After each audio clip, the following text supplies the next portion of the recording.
श्यामपुर नामक गांव में सुरेखा नाम की एक महिला रहती थी। सुरेखा के रोशन नाम का एक लड़का था। रोशन बाजार में किराने की दुकान चलाता। रोशन अपनी दुकान में अच्छी किस्म का सामान रखता था। पूरे गांव के लोग रोशन से ही सामान खरीदते थे। रोशन जरूरतमंद लोगों को उधार में भी सामान दे देता था। अरे भाई रोशन, मेरे पास अभी पैसे नहीं हैं, मैं मेरी तनख्वाह मिलने पर तुम्हें पैसे दे दूंगा। मुझे 1 केजी तेल व 1 केजी चीनी दे दो। लो श्याम, तुम सामान तो ले जाओ, तुम्हारे पास जब पैसे आ जाए तुम याद करके दे देना। ऐसे रोशन सभी गांव वालों को उधार में सामान दे देता है। सभी गांव वाले रोशन को समय से ही पहले पैसे दे देते हैं। ऐसे करके रोशन की दुकान बहुत अच्छी चलने लगती है। इसी कारण से रोशन को दुकान में लेखा जोखा करने के लिए एक आदमी की जरूरत थी। रोशन अपने दोस्त कैलाश के पास जाता है। रोशन और कैलाश बहुत अच्छे दोस्त थे।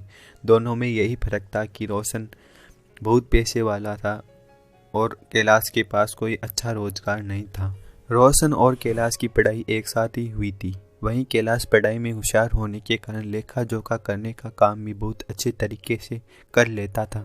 अरे भाई कैलाश, आजकल क्या कर रहे हो? इतना व्यस्त रहते हो, दुकान की तरफ भी नहीं आते हो। रोशन, मेरे पास कोई काम नहीं है और मैं काम की तलाश में शहर और गांव-गांव जाता हूँ, जिस कारण दुकान आने का समय ही नहीं मिलता है।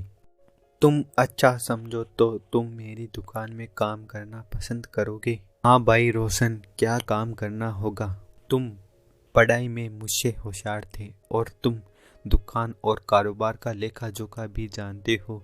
तुम मेरी दुकान में लेखा जोखा का काम करो, मैं तुम्हें 10,000 रुपये महीना का दे दूंगा। मुझे कब से काम पर आना होगा? कल से ही दुकान पर आ जाना। यह बात सुनकर कैलाश बहुत खुश हो जाता है। वह बहुत दिनों से बेरोजगार था, उसका खर्चा बहुत मुश्किल से चल पा रहा था। अगले दिन से ही कैलाश रोशन की दुकान पर काम करने लगता है। ऐसे कर कर कुछ दिन निकल जाते हैं। कैलाश, मैं कुछ दिनों के लिए बाहर जा रहा हूँ, तुम एक मेरा छोटा सा काम कर दो। ये लो 5,000 रुपये, तुम मेरे बेटे के खाते में जमा करा देना। लेकिन मुन्ना तो अभी छोटा है, इतने सारे पैसे उसके लिए? मैं उसके आगे की पढ़ाई के लिए हर साल उसके खाते में 5,000 रुपये जमा करवाता हूँ। ठीक है, मैं जमा करवा दूंगा। कैलाश पैसे लेकर घर चला जाता है और सोचता है कि रोशन हर साल 5,000 रुपये जमा करवाता है और मेरे पास तो पूरा खर्चा करके 50 रुपये ही बचते हैं। 50 रुपये से क्या होगा? कोई तो रास्ता होगा ज़्यादा पैसे कमाने का। रोज की तरह कैलाश दुकान में काम करता है और सोचता है, यदि अगर मैं हर सामान में 2 रुपये बढ़ा दूं तो मुझे हर रोज 100 रुपये का मुनाफा हो जाएगा। ऐसा करते करते कैलाश को बहुत दिन निकल जाते हैं और रोशन को इस बात की कानों कान खबर नहीं पड़ती है।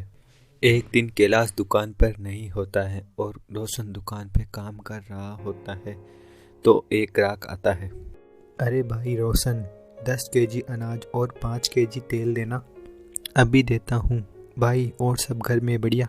रोशन ग्राहक को सामान देता है और सामान के बदले ग्राहक रोशन को पैसे देता है। अरे भाई, आपने मुझको 30 रुपये ज़्यादा दे दिए।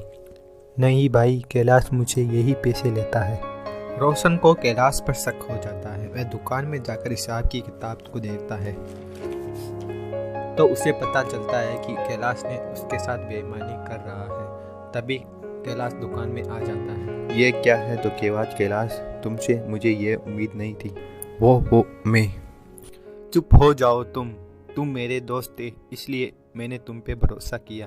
तुमने मुझे ही धोखा दे दिया। निकल जाओ, फिर मुझे अपनी शक्ल मत दिखाना।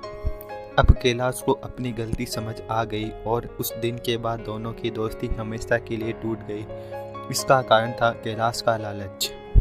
तो दोस्तों, लालच के कारण दोस्ती और रिश्तेदारी भी टूट जाती है, इसलिए लालच कभी ना करें।